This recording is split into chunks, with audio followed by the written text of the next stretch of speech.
Welcome student, welcome to NEET biology lecture. Student, आज हम human health and disease में पढ़ेंगे वायरल डिजीज को।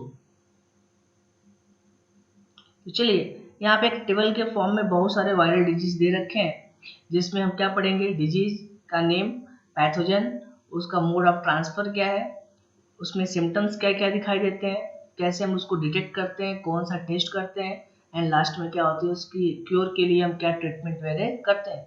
चलिए, सबसे पहला जो डिजीज है वो है आपका पोलियो। ठीक है, तो पोलियो होता किससे है, इसके लिए जो वायरस है उसका नेम क्या है, पोलियो वायरस। क्या नाम है, पोलियो वायरस। ठीक है, दूसरी बेसिस पे अगर हम बात करें तो एक किस ग्रुप में आता है, पिकोरना वायरस। किस ग्रुप में आता है, पिकोरना वायरस। ठीक है, अगर मोड ऑफ ट्रांसफर की बात करें तो ये ट्रांसफर कैसे होता है, फीकल मैटर के थ्रू। किसके थ्रू ट्रांसफर होता है, फीकल मैटर के थ्रू। सिम्टम्स क्या आते हैं, तो इसमें फीवर होता है, हेडक आते हैं सिम्टम्स के फॉर्म में। ठीक है, लिम्फ डैमेज मेरे हो जाते हैं। ठीक है, डिटेक्शन की बात करें तो इसके लिए क्या होता है, टेस्टिंग CSF मतलब सेरेब्रो स्पाइनल फ्लूइड को लेके क्या करते हैं, हम डिटेक्शन करते हैं या टेस्ट करते हैं। इसके लिए ट्रीटमेंट क्या है, तो इसका कोई क्योर नहीं है। ठीक है, होने के बाद एंटीबायोटिक्स इसके लिए है, फिजियोथेरेपी के थ्रू क्या कर सकते हैं, इसको ठीक कर सकते हैं। वैक्सीनेशन सबसे ज़्यादा इफेक्टिव है, जब वो क्या करते हैं, हम टाइम के पहले बच्चों में क्या करते हैं, हम वैक्सीनेशन वाले प्रोग्राम चलाते हैं पोलियो के लिए। और आज के टाइम में आपको पता होगा इंडिया पोलियो की तरह से फ्री होने वाला है, खत्म ही हो गया है पोलियो। तो वो कैसे खत्म हो गया, वैक्सीनेशन के थ्रू ही तो खत्म हुआ है।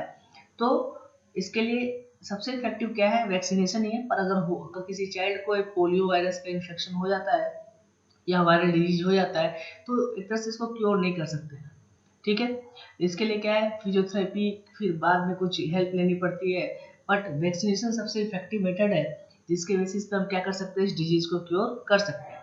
चलिए, नेक्स्ट जो सेकेंड डिजीज है वो हम पढ़ेंगे इन्फ्लुएंजा।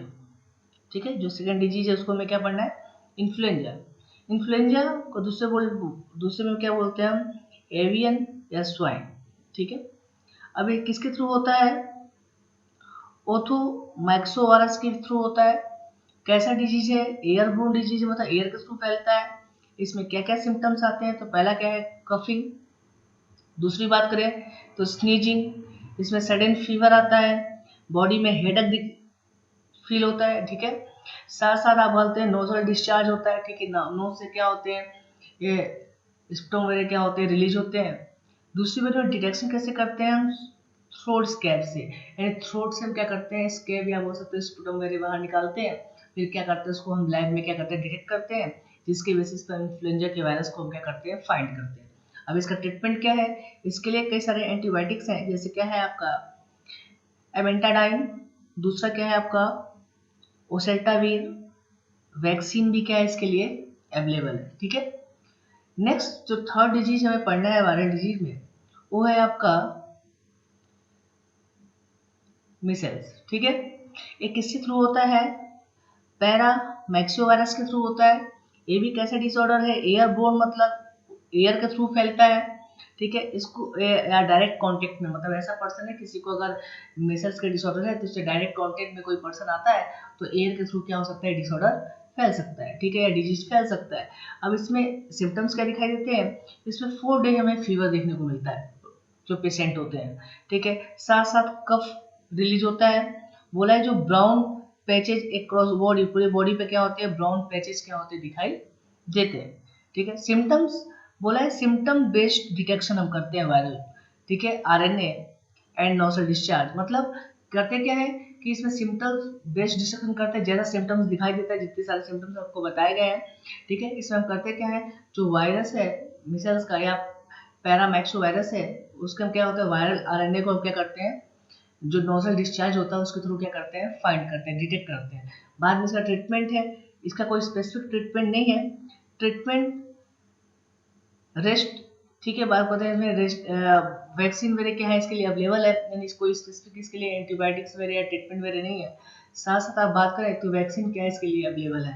ठीक है, पहले ही क्या करते हैं, मिसल्स वगैरह की वैक्सीन वगैरह क्या करते हैं, दिए जाते हैं। नेक्स्ट थर्ड जो इसके बाद हमें डिजीज पढ़ना है, वायरस डिजीज, वो है आपका चिकन पॉक्स। क्या पढ़ना है हमें, चिकन पॉक्स किससे होता है? पॉक्स वायरस से। ठीक है, अब कैसे इसके हमें क्या बोलते हैं फैलता है, आप बोल सकते हो कि मोड ऑफ इन्फेक्शन कैसे है, तो डायरेक्ट कॉन्टेक्ट से। यानी एक पर्सन दूसरे, अगर किसी पेशेंट को है चिकन पॉक्स वायरस तो उसके कॉन्टेक्ट में अगर कोई दूसरा पर्सन आता है तो उसको भी क्या कर सकता है, डिजीज हो सकता है। ठीक है, समटाइम्स किसके थ्रू फैल सकता है? कफ के थ्रू भी फैल सकता है और स्नीज के थ्रू भी फैल सकता है। ठीक है, अब इसमें सिम्टम्स में क्या दिखाई देते हैं? तो बोला फीवर दिखाई देते हैं, बॉडी पे क्या होते हैं, ब्लिस्टर, यानी बड़े बड़े क्या होते हैं, आपको फोले या बोल सकते हो निकल जाते हैं, जिसमें वाटरी फ्लूइड वगैरह फिल होता है। ठीक है, अब इसका डिटेक्शन कैसे करते हैं? तो इसके भी सिम्टम बेस्ड क्या करते हैं, पीसीआर बेस्ड ट्रीटमेंट करते हैं। यानी सिम्टम बेस्ड डिटेक्शन इसका भी है। हम करते क्या है, पीसीआर बेस्ड टेस्ट करते हैं। पीसीआर मतलब पॉलीमरेज चेन रिएक्शन बेस्ड क्या करते हैं, हम टेस्ट करते हैं। अब पॉलीमरेज चेन रिएक्शन बेस्ड मतलब जो हम जैसे फाइंड करते हैं जब पैथोजन को, तो उसके डीएनए को क्या करते हैं, हम एम्पलीफाई करते हैं नंबर ऑफ कॉपी में। ठीक है, उसके थ्रू क्या करते हैं, हम डिटेक्ट करते हैं। ठीक है, दूसरा क्या है, amniotic fluid for detection in embryo. अगर मान लो कि एम्ब्रियो में अगर है चिकन पॉक्स लाइक सिम्टम्स दिख रहे हैं अगर, तो एम्ब्रियो में हम करते हैं क्या, एमनाइट फ्लूइड लेते हैं फीमेल की बॉडी से, फिर उससे क्या करते हैं, जो एम्ब्रियो का एमनाइट फ्लूइड है उससे हम क्या करते हैं, इस चिकन पॉक्स वायरस के क्या करते हैं, डीएनए को हम क्या करते हैं, डिटेक्ट करते हैं। बाद में हम क्या करते हैं, उसके थ्रू भी पीसीआर बेस्ड क्या करते हैं, ट्रीटमेंट करते हैं या डिटेक्शन करते हैं। फिर लास्ट में हम बात करें कि इसके लिए ट्रीटमेंट क्या है, तो कोई स्पेसिफिक ट्रीटमेंट इसके लिए भी नहीं है। बोला है wearing of gloves, anti etch ornament, aspirin should be not used. ठीक है, बोला कि इसके लिए करते क्या है कि ग्लव्स वगैरह पहनाए जाते हैं जिस पर्सन को है। दूसरा क्या है, एंटी इच ऑर्नामेंट मतलब जब वो तो बॉडी पे ब्लिस्टर वगैरह निकल जाते हैं तो इचिंग वगैरह काफी होती है, तो इसके लिए हम एंटी बोल सकते हो कि इचिंग ऑर्नामेंट वगैरह यूज करते हैं। बोला एस्पिरिन को ज्यादातर यूज नहीं किया जाता है। ठीक है, अब एस्पिरिन क्यों नहीं यूज किया जाता है, देखो इसमें क्या आता है, अभी आगे बताऊंगा मैं आपको कि एस्पिरिन क्या है, जो चिल्ड्रन वगैरह में ज्यादातर क्या दे देते हैं वायरल डिसऑर्डर वगैरह में, क्योंकि उनकी सांस उस लेने में दिक्कत होती है। बट उनसे क्या होता है कि उनके बॉडी में कुछ अदर सिम्टम्स भी दिखाई देते हैं डिजीज में, जैसे आप बोलते हो रेई सिंड्रोम। ठीक है, जिसमें उसका लीवर और ब्रेन क्या होता है, डैमेज होने लगता है। तो ज़्यादातर एस्पिरिन वगैरह का भी बहुत ज़्यादा डोज नहीं देना चाहिए बच्चों वगैरह को। ठीक है, अभी लास्ट में आपको बताया जाएगा इसके बारे में। तो बोला है कि इसमें क्या करते हैं, हम ग्लव्स वगैरह क्या करते हैं, पहनाते हैं जिस पेशेंट को है, और दूसरा एंटी ऑर्नामेंट वगैरह को क्या करते हैं, यूज करते हैं। एस्पिरिन को ज़्यादातर यूज नहीं किया जाता है, क्योंकि चाइल्ड वगैरह में क्या होता है, अदर कभी कभी अलग सिम्टम्स वगैरह में दिखाई देने लगते हैं, या अदर डिजीज वगैरह भी दिखा हो जाता है इसके बेसिस, एस्पिरिन की ज़्यादा यूजेस के बेसिस पे। ठीक है, इसके लिए भी क्या है, वैक्सीन अवेलेबल है। ठीक है, वैक्सीन इसके लिए भी क्या है, अवेलेबल है। चलिए नेक्स्ट इसकी बात करें, नेक्स्ट हमारी जो डिजीज बात करना है वो क्या बात करेंगे, हम मम्स के बारे में। मम्स कैसे होता है, तो ये होता है पैरामैक्सियोवायरस से। किससे होता है, पैरामैक्सियोवायरस से।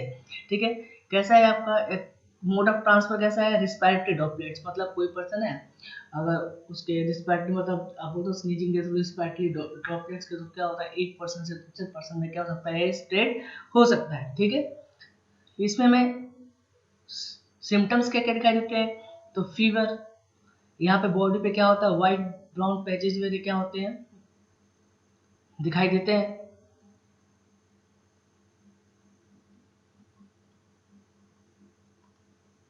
ठीक है, इसमें भी क्या होता है, अगर हम बात करें सिम्टम्स क्या दिखाई, इसमें भी क्या, अगर डिटेक्शन कैसे करेंगे, इसमें भी डिटेक्शन किसके बेसिस होता है, सिम्टम बेस्ड डिटेक्शन होता है। ठीक है, जैसा सिम्टम्स दिखाई देता है उसके बेसिस पर हम क्या करते हैं, डिटेक्शन करते हैं। और डिटेक्शन होता किसके बेस है, तो पीसीआर बेस्ड ही होता है, polymerase chain reaction based detection क्या होता है, यहाँ पे हम करते हैं।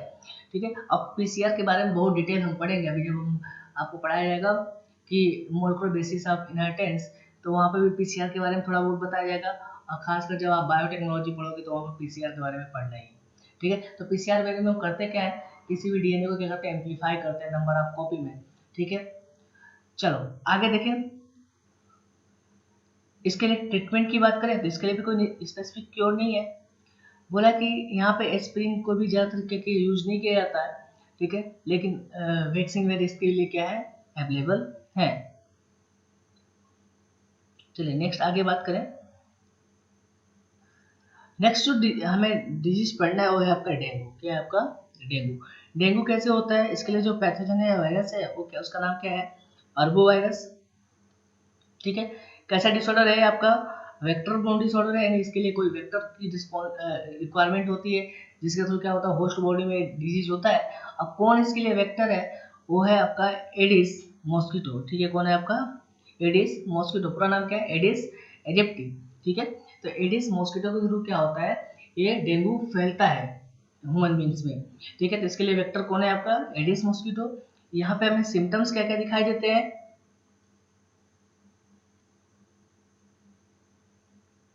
यहाँ पे हमें सिम्टम्स क्या क्या दिखाई देते हैं। तो यहाँ पे हमें क्या होता है हाई फीवर देखने को मिलता है, ठीक है। बॉडी पे रैसेस देखने को मिलते हैं, ठीक है। इसके लिए भी जो टेस्ट करते हैं वो कैसे टेस्ट करते हैं, पीसीआर बेस्ड ट्रीटमेंट ही करते हैं। कैसे करते हैं, पीसीआर बेस्ड टेस्ट करते हैं। यहाँ पे हम ब्लड टेस्टिंग करते हैं, साथ साथ क्या होते हैं डब्ल्यूबीसी काउंट वेरी को क्या करते हैं देखते हैं। बोला है कि टॉर्निक्वेट टेस्ट फॉर हीमोरेज, अगर बहुत ज़्यादा एक्सेसिव ब्लड लॉस हो रहा है उसके लिए हम क्या करते हैं, टॉर्निक्वेट टेस्ट एक होता है जिसमें क्या करते हैं अगर एक्सेसिव ब्लड लॉस्ट हो रहा है बॉडी से, ठीक है, तो वहाँ पे हम क्या करते हैं टॉर्निक्वेट टेस्ट करते हैं। बट नॉर्मल टेस्ट क्या है आपका ब्लड टेस्टिंग वगैरह करते हैं, डब्ल्यूबीसी काउंट वगैरह वहाँ पे हम चेक करते हैं डेंगू केस में। साथ साथ अगर बात करें इसके ट्रीटमेंट के लिए कोई कोई स्पेसिफिक ड्रग नहीं है, ठीक है।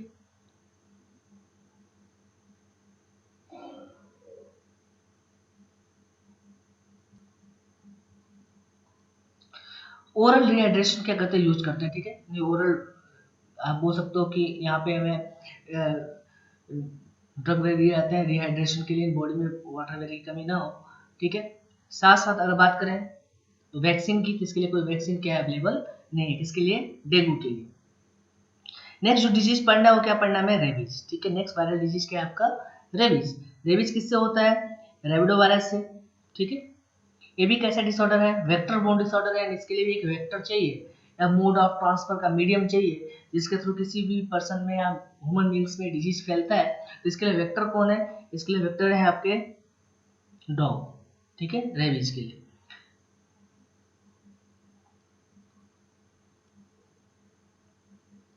चलिए अब इसकी बात करें, ये कैसे क्या क्या बॉडी में इसके लिए हमें सिम्टम्स दिखाई देते हैं। तो बोला एक इसको अफेक्ट करता है नर्वस सिस्टम, हमें नर्वस सिस्टम क्या होती है अफेक्टेड दिखाई देती है।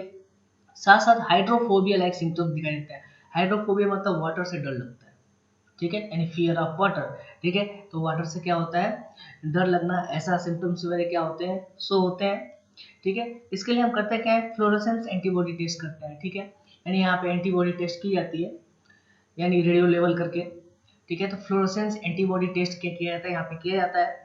इसके लिए भी कोई स्पेसिफिक क्योर नहीं है पर वैक्सीन क्या है अवेलेबल है, ठीक है। अगर आप प्रॉपर इफेक्टिव ट्रीटमेंट करें तो वैक्सीन वगैरह इसके लिए क्या है रेबीज के दिए जाते हैं। आपने देखा होगा कभी कभार कभी किसी को डॉग वगैरह बाइट कर लेते हैं तो रेबीज का इंजेक्शन देते हैं। तो ऐसा थोड़ी कि कोई पर्सन को डॉग बाइट कर लेते हैं तो उसको रेबीज हो ही जाता है तुरंत, पर उसको लिए पहले क्या करते हैं उसको वैक्सीनेशन करा देते हैं कि बाई चांस फर्दर कोई इन्फेक्शन होने के चांसेस ना हो, ठीक है। चलिए नेक्स्ट इसके बाद जो हमें पढ़ना है वायरल डिजीज वो हमें पढ़ना है कॉमन कोल्ड। क्या पढ़ना है कॉमन कोल्ड, ठीक है। ये किससे होता है आपका राइनोवायरस से। ये भी कैसा इन्फेक्शन है ड्रॉपलेट इन्फेक्शन है, ठीक है। जो हम कफिंग वगैरह होती है उसके थ्रू जो स्नीजिंग या कफिंग के थ्रू क्या होता है कि जो ड्रॉपलेट एक पर्सन से दूसरे पर्सन में क्या होता है डिसऑर्डर फैल सकता है, ठीक है। अब इसके लिए क्या क्या बॉडी में सिम्टम्स वगैरह दिखाई देते हैं। तो बोला कि infected nose and upper respiratory tract, ठीक है। इसमें क्या है नोज इन्फेक्टेड होती है, नोज से क्या होता है आप बोल सकते हो स्पुटम या वाटरी फ्लूइड वगैरह रिलीज होता है। रिस्पिरेटरी ट्रैक्ट क्या होती है, अपर रिस्पिरेटरी ट्रैक्ट क्या होती है डैमेज होती है, कोई बार सांस लेने में दिक्कत होती है बट नॉट लंग्स, पर लंग्स वगैरह डैमेज नहीं होता, ठीक है। जब निमोनिया आप पढ़ोगे तो वहाँ पे लंग्स का पढ़ोगे आप, ठीक है। नोजल बोला है कि कंजेशन मतलब नाक बंद हो जाती है, सांस लेने में दिक्कत होती है। एंड डिस्चार्ज मतलब वाटर फ्लूइड नोज से क्या होते हैं डिस्चार्ज होते हैं। बोला हेडेक भी दिखाई देता है, साथ साथ टायर्डनेस बॉडी क्या होती है आपकी भारी भारी महसूस करती है, थकान महसूस होती है, ठीक है।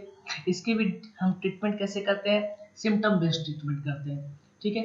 बोला इसके लिए कोई स्पेसिफिक क्योर इसके लिए भी नहीं है। बोला as the number of virus causing high and is minute very fast, ठीक है। तो बोला कि इसमें क्या है अगर हम बात करें वायरस की नंबर वो काफ़ी ज़्यादा होती है और बहुत तेज़ी से क्या होते हैं स्प्रेड होते हैं फैलते हैं, ठीक है। बोला कि इसके लिए भी कोई प्रॉपर वैक्सीनेशन नहीं है, ठीक है, कि ऐसा कोई नहीं है कि कोई वैक्सीनेशन कर दिया जाए जिसके बेसिस पे कोल्ड वेरिएंट ना हो, तो कोल्ड के लिए कोई प्रॉपर वैक्सीनेशन नहीं है। तो हम करते क्या है, अगर नॉर्मल देखा जाए इस वायरस का इन्फेक्शन बहुत तेजी से होता है, बट अगर आप प्रिवेंशन करो, मतलब तो वार्म वाटर यूज करो, ठीक है। बाकी चीज बात करें, कोई कफ सिरप वगैरह आते हैं इसके लिए, अगर यूज करें तो धीरे धीरे क्या होता है, कुछ दिन में ठीक हो जाता है नॉर्मली, ठीक है। पर इसके लिए प्रॉपर कोई वैक्सीनेशन मेरे प्रेजेंट नहीं। चलिए नेक्स्ट जो डिजीज पढ़ना है वो हमें क्या पढ़ना है, चिकनगुनिया। क्या पढ़ना है हमें, चिकनगुनिया। चिकनगुनिया कैसे होता है, इसके लिए जो पैथोजन है उसका नाम क्या है, टैगावर टोगो वायरस। कैसा नाम उसका, टोगा वायरस, ठीक है। ये भी कैसा डिसऑर्डर है, वेक्टर मोड डिसऑर्डर है। इसके लिए भी एक मीडियम की रिक्वायरमेंट है मोड ऑफ ट्रांसफर के लिए, डिजीज ट्रांसफर के लिए। आप कौन है, आपके मॉस्किटो है, क्या है आपके मॉस्किटो। इसके लिए वेक्टर कौन है आपका, मॉस्किटो।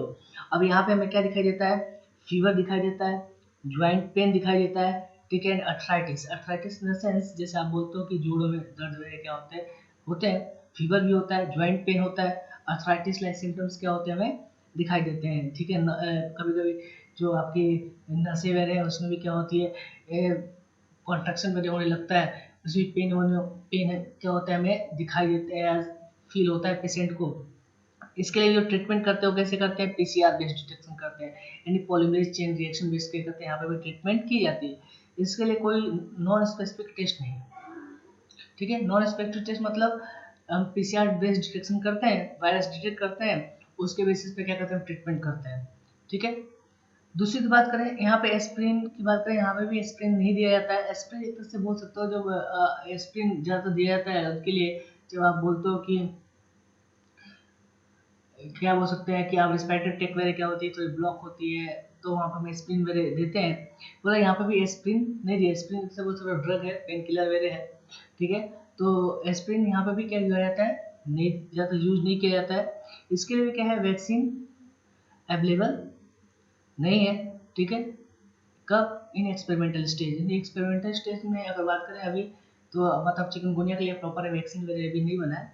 अभी क्या एक्सपेरिमेंटल स्टेज पे अभी भी काम चल रहा है इसके ऊपर, उस टाइम में इसके भी वैक्सीन आ जाएंगे, और प्रॉपर वैक्सीनेशन इसके लिए भी अवेलेबल नहीं है चिकनगुनिया के लिए, ठीक है।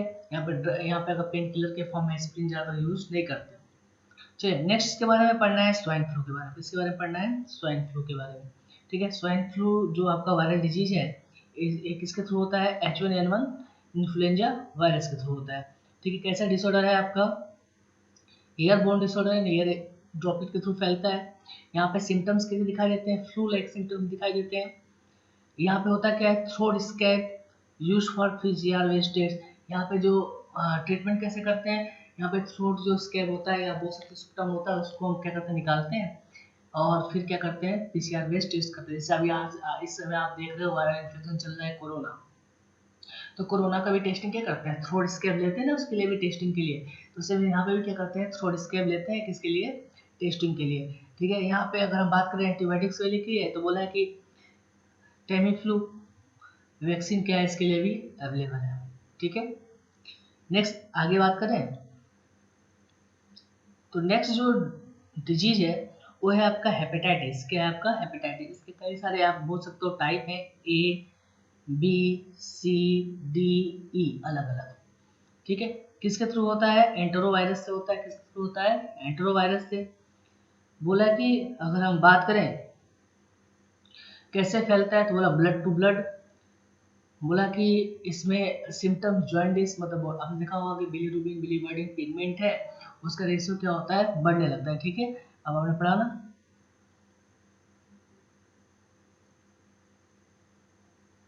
बिलीरुबिन और ठीक है, ये पिगमेंट वगैरह क्या होते हैं बॉडी में बढ़ने लगते हैं, जिससे बॉडी का कलर कैसा हो जाता है,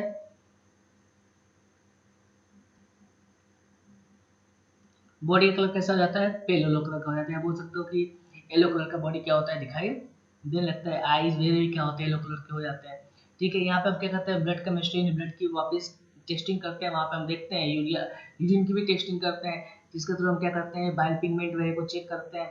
इसके लिए एलाइजा टेस्ट है, मतलब एंजाइम लिंक, ठीक है, इम्यूनोसॉर्बेंट ऐसे, इसके थ्रू हम क्या करते हैं कि एंटीबॉडी वगैरह को क्या करते हैं, डिटेक्ट करते हैं, ठीक है। सम क्या करते हैं, इसमें ड्रग अवेलेबल है इसके लिए, वैक्सीन भी क्या है इसके लिए अवेलेबल है, हेपेटाइटिस के इंजेक्शन दिए जाते हैं वैक्सीन के फॉर्म में।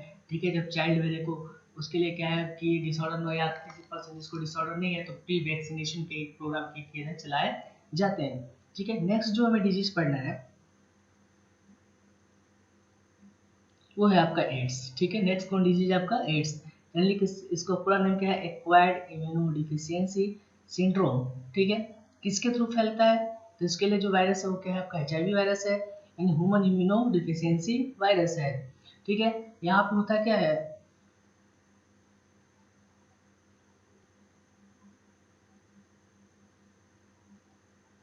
चलो अगर आप बात करें कैसे फैलता है, तो सबसे पहला रीजन क्या है, अनप्रोटेक्टेड सेक्सुअल इंटरकोर्स। अगर मान लो कि प्रॉपर प्रोटेक्शन में यानी एक से ज़्यादा पार्टनर के साथ कोई सेक्सुअल रिलेशनशिप बना रहा है, सेक्सुअल इंटरकोर्स का कर रहा है, तो अगर वो प्रॉपर कंडोम मेरे यूज नहीं करता तो ये फैल सकता है सिम्टम से। इसके थ्रू क्या होते हैं, ये ट्रांसफर हो सकते हैं। ठीक है, वायरस एक पर्सन से दूसरे पर्सन में। दूसरा है कि एक्सपोज इन्फेक्टेड बॉडी फ्लूइड, मतलब बोल सकते हो कि ये एक पर्सन से दूसरे पर्सन में अगर बॉडी फ्लूइड का ट्रांसफर कर रहे हैं और वहाँ पे हम प्रोटेक्शन नहीं लेते हैं, ऐसे बोल सकते हो कि एक इस इंजेक्शन के थ्रू क्या करते हैं, जैसे अगर यूज कर लेते हैं एक पर्सन से दूसरे पर्सन के लिए, तो पहले के टाइम पे कैसे आते थे, ग्लास वाले इंजेक्शन आते थे। अब तो डिस्पोजल इंजेक्शन आने लगे प्लास्टिक वाले। पहले क्या होता, उसी ग्लास को क्या करते थे, इंजेक्शन को नीडल निकाल देते थे, वापस उसको हीट करके स्टरलाइज करके दोबारा यूज करते थे डॉक्टर वाले। उससे ज़्यादा चांसेस थे ये इन्फेक्शन होने के। तो अभी क्या है, गवर्नमेंट ने पूरे डिस्पोजल इंजेक्शन में यूज होने लगे हैं हॉस्पिटल में, तो एक तरह से चांसेस कम है, क्योंकि एक पर्सन को एक इंजेक्शन लगाया जाता है फिर उसको डिस्कार्ड कर दिया जाता है। ठीक है, लेकिन अगर मान लो कि बॉडी फ्लूइड वगैरह को ट्रांसफर कर रहा है एक पर्सन से दूसरे पर्सन में, ठीक है, तो अगर एक ही इंजेक्शन यूज करते हैं तो उसके थ्रू भी क्या हो सकता है, ये वायरस फैल सकता है। नेक्स्ट क्या है, इन्फेक्टेड मदर टू फिट, ऐसा कोई मदर है उसको एड्स ऑलरेडी है, HIV पॉजिटिव है वो, तो उसके थ्रू उसके फिटस में भी ये इन्फेक्शन जा सकता है। ठीक है, तो बोला कि इसमें सिम्टम्स में क्या दिखाई देते हैं, बोला रिड्यूस इम्यूनिटी, यानी इम्यूनिटी क्या होती है, जो टी हेल्पर सेल वगैरह क्या होता है वो डैमेज होने लगते हैं, तो इम्यूनिटी क्या होती है, डिक्रीज होने लगती है। बोला कि ओपोट्रिंजिक इन्फेक्शन, मतलब उसके बिहाफ में अदर इन्फेक्शन जैसे आप बोलते हो कोल्ड, डायरिया, ठीक है, ये सारे भी क्या होते हैं, धीरे धीरे इन्फेक्शन होने लगते हैं। ठीक है, साथ साथ बोला कि इसके लिए टेस्ट क्या है, तो बोला सीरोलॉजिकल टेस्ट करते हैं, HIV एंटीबॉडी वगैरह का टेस्ट करते हैं, वेस्टर्न ब्लॉटिंग वगैरह करते हैं। ठीक है,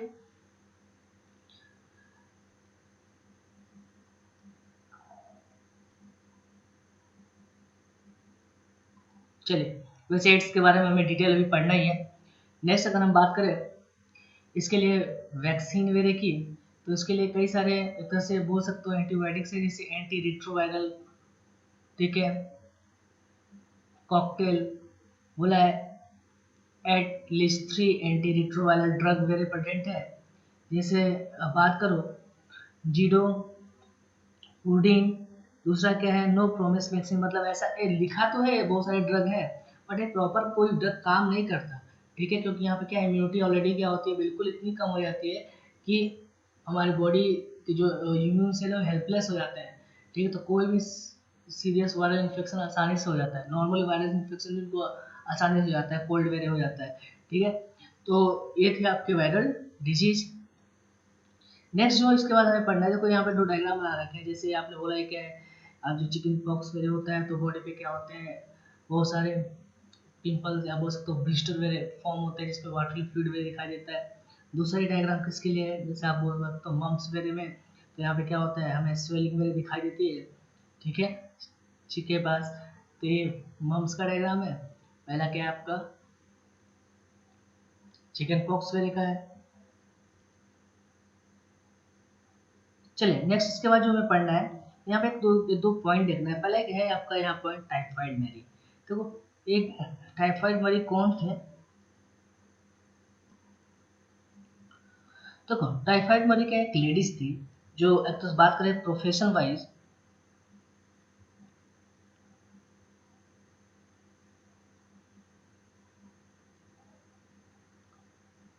ठीक है, प्रोफेशन वाइज क्या थी, कुक थी। ठीक है, बट इन्होंने, और वो कैसी थी, टाइफाइड कैरियर थी। कैसी थी, यानी ये जो लेडी थी वो क्या थी?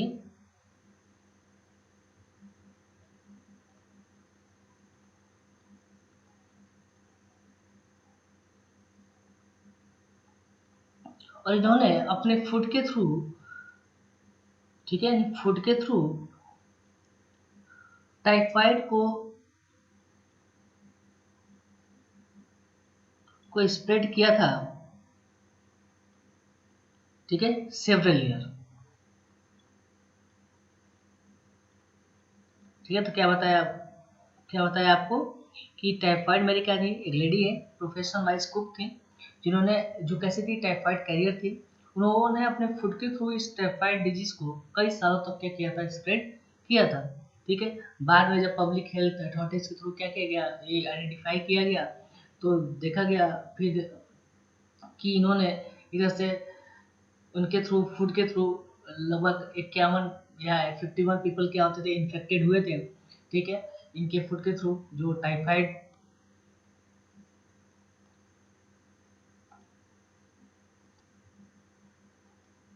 जिनमें क्या है, टाइफाइड के हम क्या बोल सकते हैं कि पैथोजन दिखाई दिया था।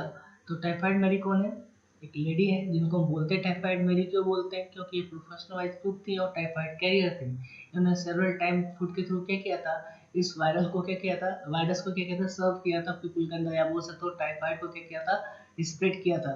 ठीक है, बाद में जब इसको डिटेक्ट वगैरह किया गया, तो एक तरह से देखा गया कि इनके फूड के थ्रू 51% को क्या किया था, टाइफाइड हो गया था। ठीक है, तो कभी कभी आपके एग्जाम में पूछा जाता है टाइफाइड मेरी कौन है, तो टाइफाइड मेरी के बारे में थोड़ा बहुत आप याद रखिएगा। चलिए, एक पॉइंट और यहाँ पे याद रखना है।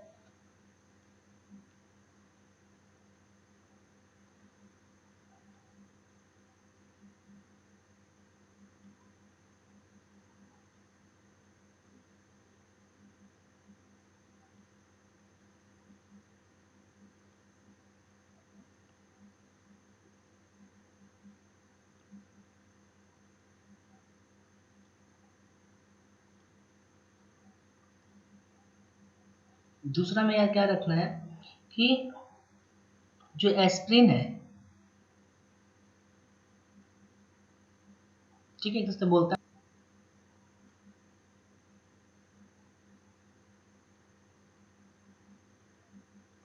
ठीक है, स्पेशली बाई चिल्ड्रेन।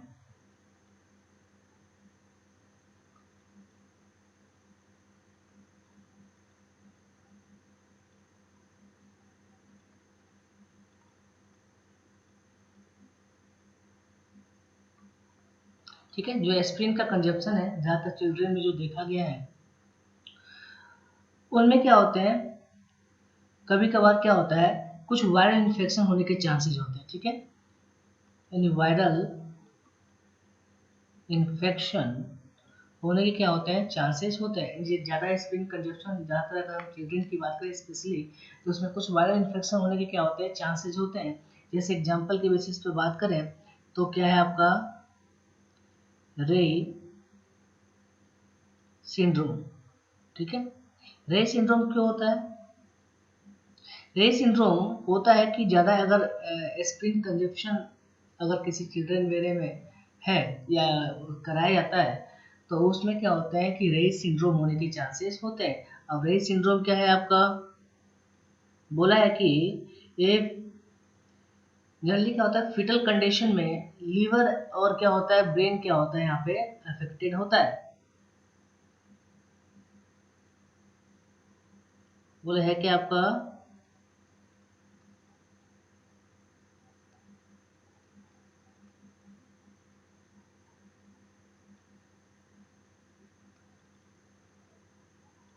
फेटल कंडीशन है, जिसमें क्या होता है, लीवर,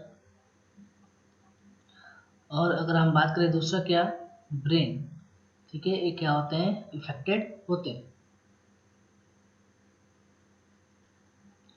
तो क्या बताया, एस्प्रिन ड्रग जो कंजप्शन है, अगर हम बात करें स्पेशली चिल्ड्रेन में, अगर ये ज़्यादा होता है कंजप्शन वेरे, तो कुछ वायरल इन्फेक्शन होने के चांसेस होते हैं। जैसे आप बात करें एग्जाम्पल के बेसिस में, तो रही सिंड्रोम, ये क्या है, एक तरह से पोटेंशियली फेटल कंडीशन है। इसमें क्या होता है, लीवर और ब्रेन क्या होता है, इफेक्टेड हो जाता है, तो सपोज तो डैमेज हो जाता है। ठीक है। तो ज़्यादा एस्पिरिन कंजप्शन भी नहीं करना चाहिए, इसलिए आपने भी पढ़ा जितने भी वायरल डिजीज वहाँ पर जहाँ भी पेन वेरे की बात की आपने, वहाँ पे एस्पिरिन वेरे अब लिखा होगा डज नॉट यूज, ठीक है। तो ज़्यादा एस्पिरिन क्या होता है, वहाँ पे एस्पिरिन वेरे नहीं दिए जाते हैं, ठीक है। तो अगर किसी में एस्पिरिन कंजप्शन ज़्यादा होता है तो उसमें कुछ वायरल इन्फेक्शन होने के चांसेस होते हैं, जैसे है आपका रेय सिंड्रोम, ठीक है। इसमें क्या होता है, एक पोटेंशियली फेटल कंडीशन है जिसमें क्या होता है लिवर ब्रेन वेरे क्या होता है डैमेज हो जाते हैं, ठीक है।